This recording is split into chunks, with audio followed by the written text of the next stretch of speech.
kë po negocioni dhe me kë jeni ullur deri sot?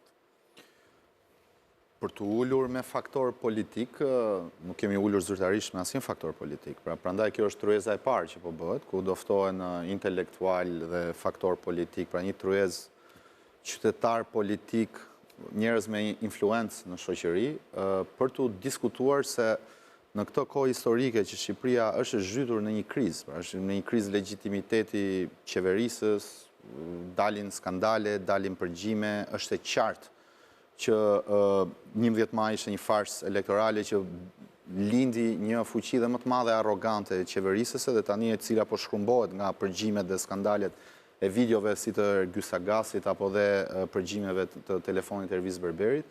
Dhe tani duhen patjetër mendjet të ndriturat shoqërisë që të dalin dhe të formatojnë një koncept ide.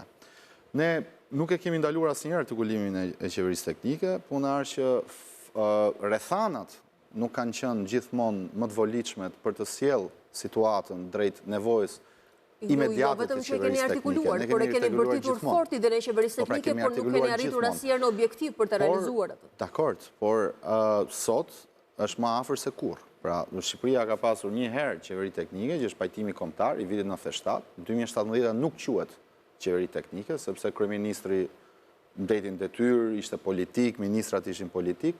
Dhe tani duam që të shkojmë drejt një formati sa më teknik dhe sa drejt një qeverie që nuk do ketë fuqinë elektorale në qeverisë. Zë Xhaferi, ne do të kemi shansin të diskutojmë për më shumë minuta dhe hapësirë mediatike pas pak idenë e qeverisë tuaj, mënyrën se si po negocioni, kriteret dhe kufit që keni, por fillimisht më thoni para se shkojë publicitet. Pse thoni më afër se kurrë? Pse konsideroni kaq të afërt kësaj radhe? Sepse nuk ka qenë ndonjëherë në krizë legitimiteti pra qeverisë, siç e përmenda. Më parë kanë qenë akuza, sot janë të provuara, pra, dhe në opinionin publik janë të provuara. Pastaj në idenë penale, drejtësisë, ato kanë shkallët e tyre, shkallë e parë, apeli etj. Etj. Por këtu patjetër që për i përsëritet. A keni sinjale që u a bëjnë kaq besueshme?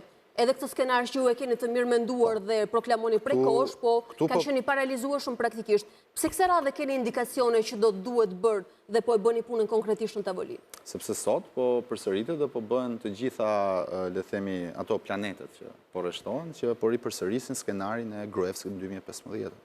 Ju thoni që është alla Gruevski kjo që po ndodh sot me Shqipërinë? E ngjashme, pafund, dhe drejt atij rezultati do shkojë. Do ta ridiskutojmë pas pak me panelistët, është koha për publicitet dhe rikthehemi për ta vjuar diskutimin këtu. Ju vazhdoni na ndiqni edhe për pak.